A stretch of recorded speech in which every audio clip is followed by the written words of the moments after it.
is called, common name is called touch-me-not, sometimes spotted touch-me-not, or jewelweed. This is the remedy to neutralize poison ivy oil, the urushiol, which is what it's called.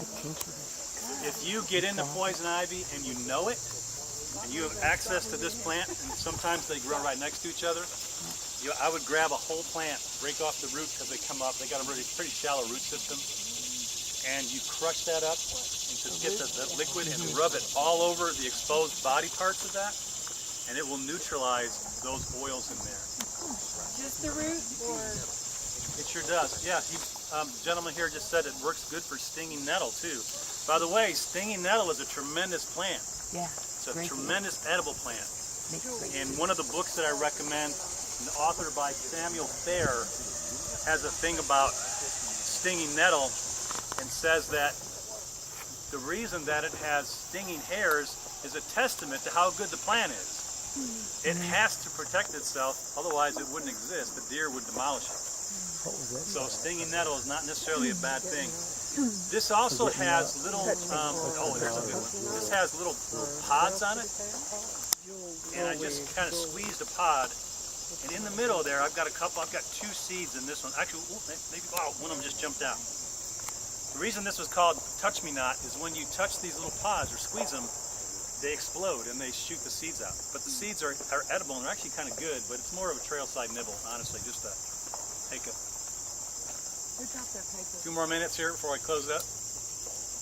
This is called Joe Pye weed. Common name, gravel root. Meaning it's good for things like kidney stones. That's its main use. The root of this is used for that. Notice that the leaves come off in what's called a whorl, W-H-O-R-L, whorl leaves. And same thing with like white pines. That's how you identify white pine trees, because the branches each year sends up another section, and then you have the branches coming off in the same place. So it's also referred to sometimes as Queen of the Meadow. Butterflies love it. This one is pretty collapsed probably because of the storm that just came through here. Some of those winds were just ridiculously frightening. I got some big pine trees next to where I'm living, and I was worried.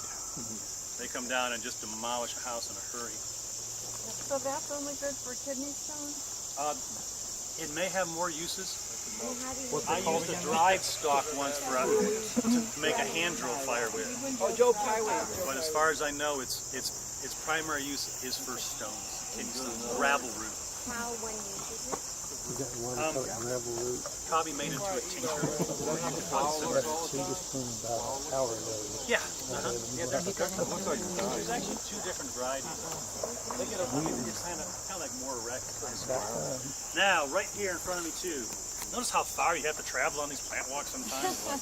You just bend over and grab them. This one's just starting to turn yellow on the ends. This is our goldenrod, right? And it's all over the sides of the road now. Can you hold it back up? We make medicine for this primarily for allergies. It's really popular. This is the time of year to get it. When you're collecting plants like this for medicine, here's a key feature of it. Remember, just like dandelion, the flowers and the leaves oftentimes have different uses, medicinally speaking, or the roots. So when we collect goldenrod, we collect it when the flowers are not quite yet open, a little bit on the immature side. If you collect the flowers in full bloom, when you dry them, they'll turn to fluff, and they have no medicinal value at that time. So you dry them like this, and then you make medicine from that. We do a full range of classes on edible medicinal plants, by the way. We have one starting next Thursday in Hendersonville, 3.5-day class. Edible, medicinal, full spectrum, making medicine, all that kind of stuff. That's like perfect. And that's goldenrod. We just use the flowers. You use the leaves and the flower, the whole upper part of the plant. So you would dry it and then strip the leaves off. How would you administer it for allergies after that? For like allergies, after you make like a tincture, which is tincture is an alcohol extract. You figure 100 proof vodka is really 50% water, 50% grain alcohol. That's 100 proof. The chemical constituents in plants, generally speaking, with some exceptions, are either going to be water soluble or alcohol soluble. And so that's why if you're making your own medicines, you want to use at least 100% like vodka, unless you know some moonshiner.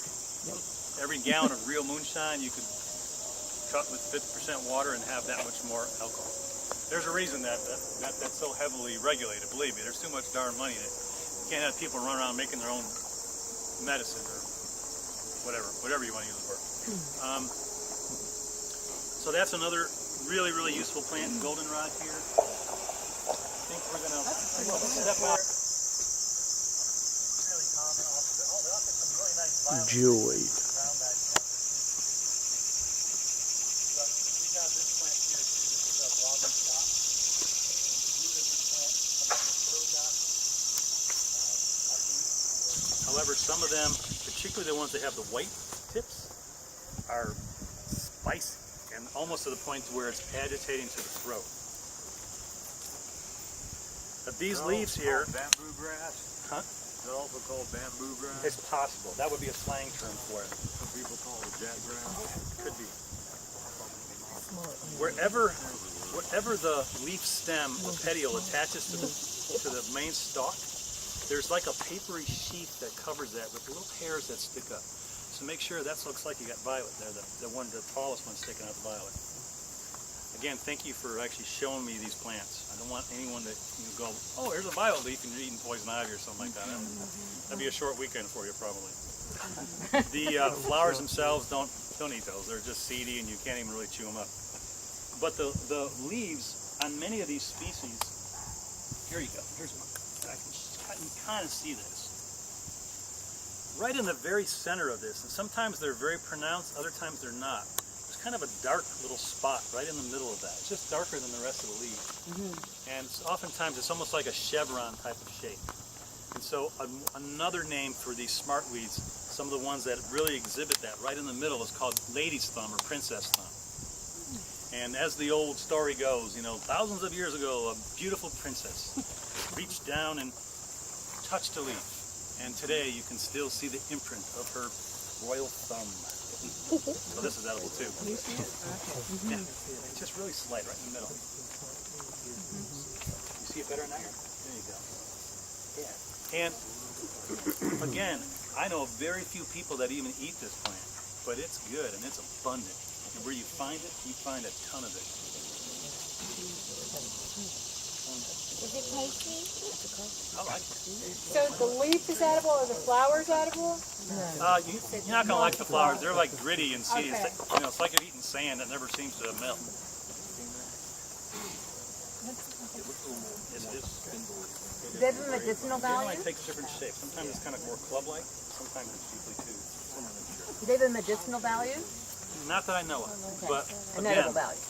that doesn't mean it doesn't. Right. If it's got good food value, it's going to have some medicinal value. I just never heard of anyone using it for specific ailments. Like a little monkey face in there. This is called Asiatic dayflower. I don't know what the Latin name is.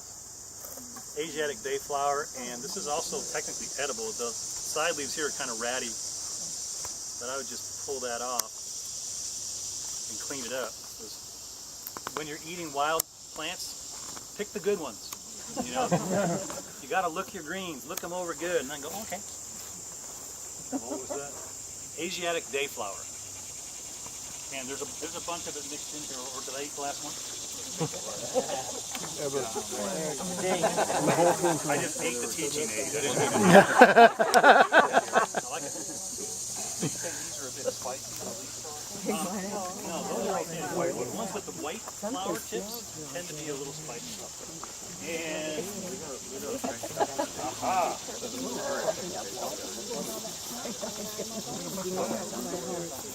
Ragweed.